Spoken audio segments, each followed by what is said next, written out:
Hey everybody, I want to talk about a product and platform that I absolutely love and our latest sponsor, Interseller, the prospecting and outreach platform of choice for recruiters and sellers. Whether you're doubling down on business development or recruiting talent, Interseller does all the heavy lifting of finding contact data, automating the email and follow-up process, and syncs all that rich data into 20 plus CRM and ATS platforms. Reach out now and get going on a 2-week free trial and let them know you heard about it from Adam on the podcast today. Check out the link on the website. Appreciate it. Welcome to the podcast, where we introduce you to incredible humans who share their journeys with the mission to inspire you to harness your own inner tenacity to drive your life and career forward. And now, your host, Adam Posner.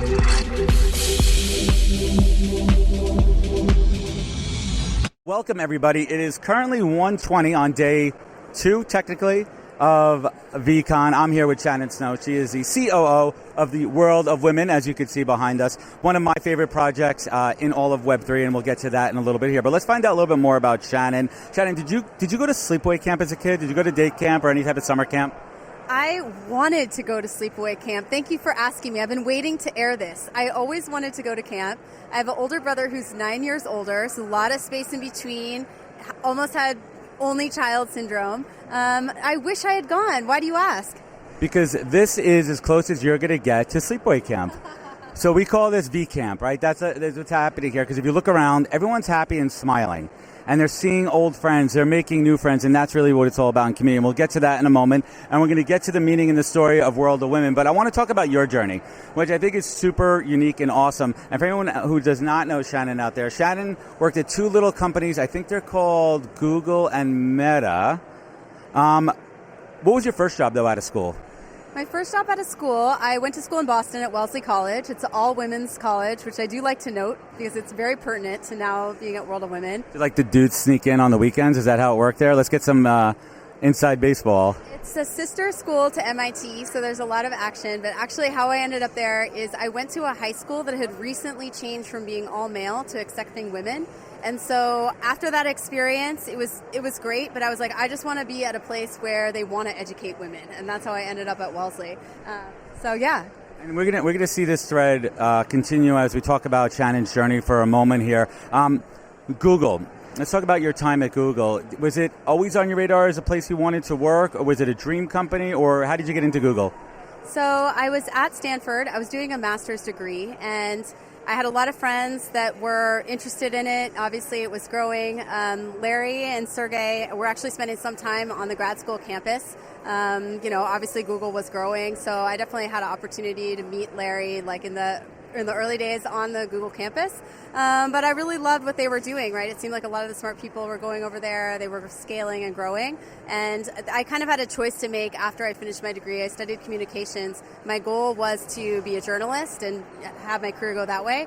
But one of the jobs I got was writing for Red Herring. It was a tech publication at the time. We would drive all around Silicon Valley and interview entrepreneurs and just learn about what they were building. And I just had this moment where I thought, okay, I could either write about this on the outside and learn about technology, or I could join a tech company and really learn from the inside. So I just chose to join Google and never look back. Do you remember your first day at Google? Were you intimidated? Were you scared? Were you nervous? I ask this question a lot to professional athletes that I have on the show. What was that first moment walking out on the field? And you were out in Cali. Which office? I was out in Cali, Mountain View campus, which was great because it was right across the highway from Stanford. A lot of people would call it like Stanford on steroids. It's kind of a mix. There was the bikes, there was the free food. It was kind of a Stanford mix with Burning Man experience. But I wasn't nervous because I was just so excited. I love the brand so much. I had taken some web design classes in college, and I just loved how simple they kept the design and easy. But I did meet one of my best friends to this day in that line where you check in and you get all of your Google stuff. You get your badge. Right before I took my badge photo. Yeah, your Noogler. They get you a hat and everything. One of my best friends was like, oh yeah, make sure you look good in that photo because it's going to be everywhere. It's going to be on your checking in. internal ID. I did not take her advice. I literally look like Wednesday from Addams Family in that photo, and it stuck with me for over 10 years. We're gonna have to pull up that photo. And how long did you spend at Google? I was there for over 11 years, actually. Oh, that's a long time, and that's about 30 years in dog years. But Shannon, you think about what you do now, and we'll get to that in a moment. What was one of those lessons that you learned at Google that you apply now to how you build the brand, and more importantly, how you manage and build the team and culture? I think on the tech side, the simplicity of how Google kept its design. That was one of the innovations, right? You just go. Clean and sharp. The page is so clean, and it's such an inspiration now because we're in that phase of Web3 where everything is really clunky.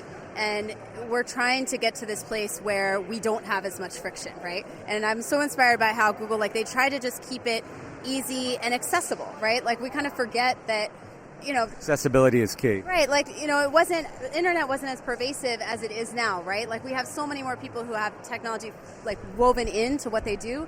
But, at that stage, kind of in the, 2004, 2005, 2006, right? We were still learning how to integrate technology into our lives. And I love that they just made it we're doing simple colors. We're doing a simple search bar. It's approachable. You can interact with this, right?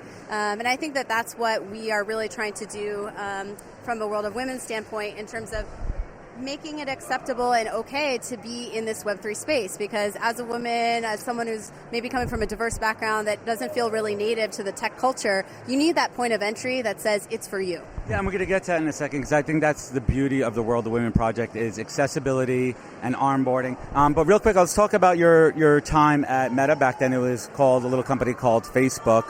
What were some of those key takeaways from your time at Facebook, specifically around, let's talk about it, social media and getting the word out there? Yeah. So one of my first jobs at Meta was leading a team called Disruptors, which we worked from Series B startups through exit stage. It was like an internal incubator? Internal incubator. We would give them marketing support, but the goal was to plug them into the entire Meta ecosystem with the goal of having them become some of the most successful companies and, of course, customers. And I think what I really learned is so many of the entrepreneurs that were building and working with us in that program, they were solving a problem, they were hyper-focused, they were super smart, but they were also really mission-driven. Because at the end of the day, if you are going to take that risk and not work at a big company and be an entrepreneur, a lot of times it's not just about the problem you're solving. It's why you think that problem is important, why that's so critical for you as a leader. And I think that was one of the things that really inspired me to make the jump to WOW, because ultimately, all of this technology is going to keep improving, but the role that I wanted to play was showing the why, right? Why do we show up?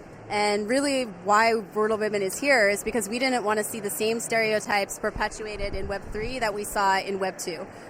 That's why. And what are some of those toxic themes that's happening in Web2? Well, that's happened for a long time in Web2. Well, I think even if you just look at the tool usage, right? Some of the communication tools that we have in Web3 are, shockingly male-dominated. If you look at Discord, I think 34% of Discord users are female, rest are male. And even Twitter, which is, where the culture happens. I looked at the stats recently, and even in 2023, Twitter is only 32% women. And so even just entering and feeling like I'm going to have a conversation and am I looking to find people, of course you want to talk with a diverse group of people, but you also want to feel like you belong. And I think that when we're starting at this point where even the tools that we're using are totally outfavored with the demographic that we're trying to reach, it's that much harder to have an open conversation, to get a seat at the table when you're starting from so far behind. That's a fantastic perspective. So did you find World of Women or did they find you? I found World of Women. I got caught by the Web3 bug, and of course it was really inspiring. What was your first NFT purchase? My first NFT, I think it was Women Rise. So I wasn't super early. I don't have an OG CryptoPunk in my wallet. Don't we wish? So I was newer to the journey, and honestly, I was at...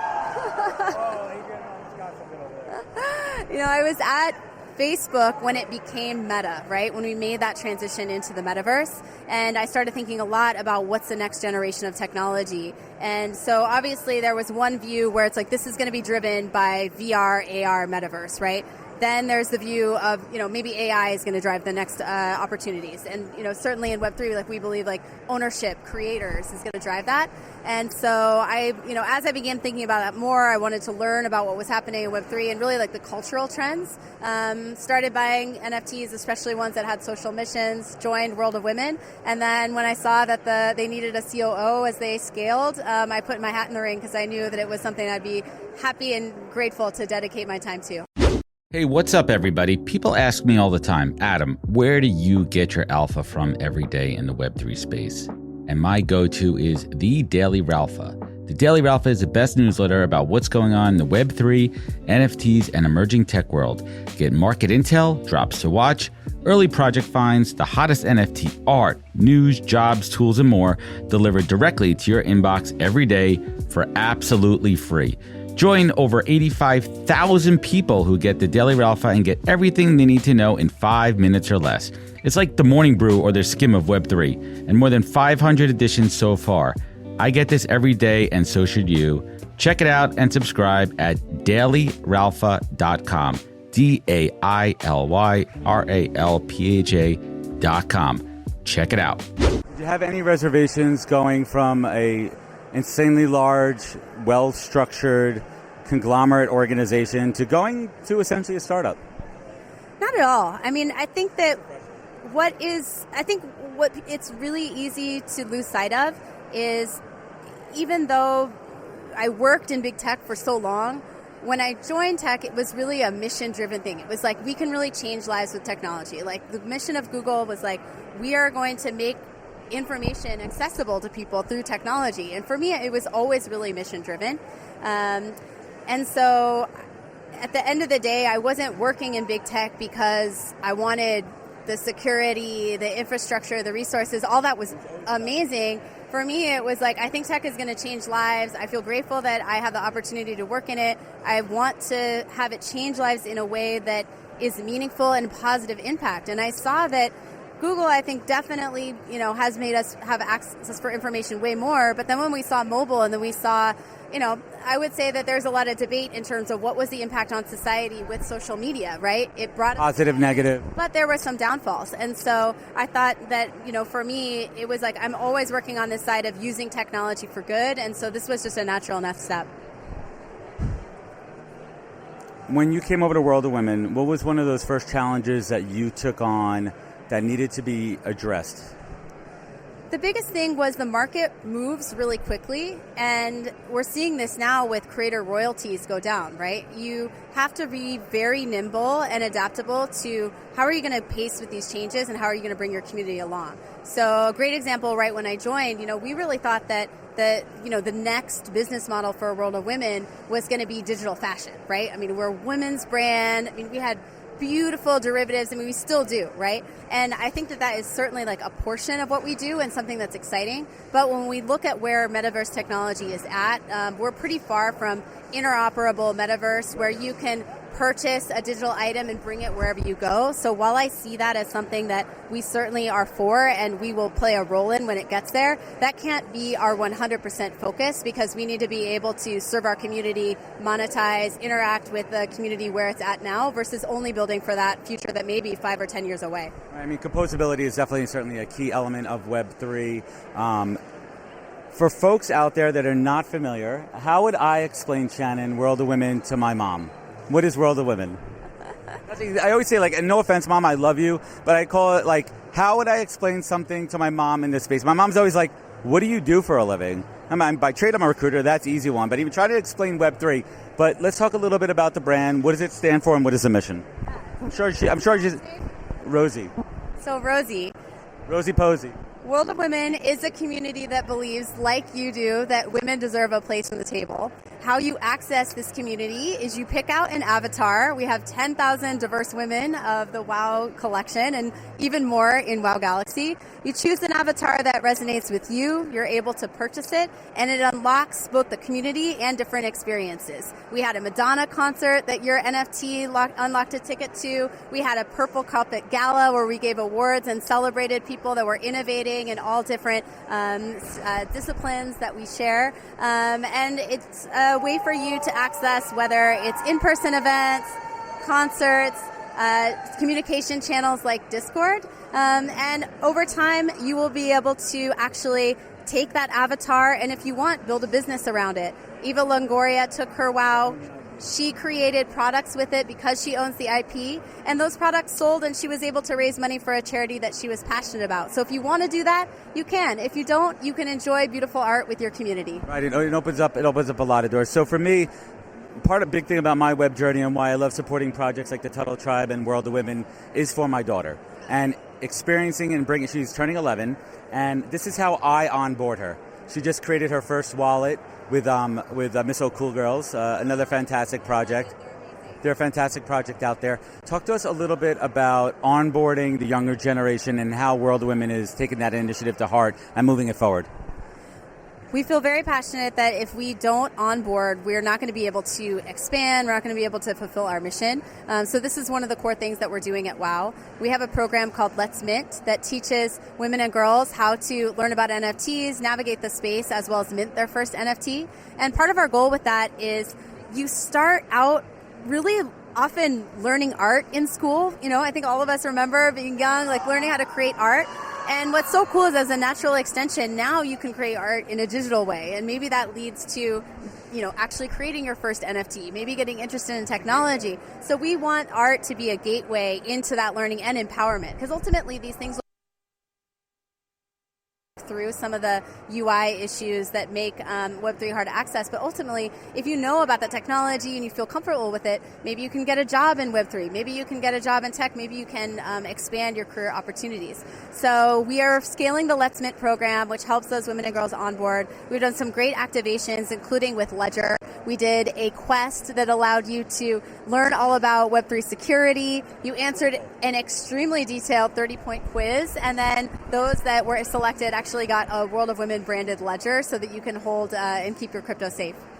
What do you think the biggest hurdle right now is, aside from the value, well, I should say the cost of ETH, the value of gas fees, but what's the biggest hurdle right now as far as onboarding the masses, the next wave into it? How do we get through like this bad PR rap out there? How are we going to combat this, Shannon?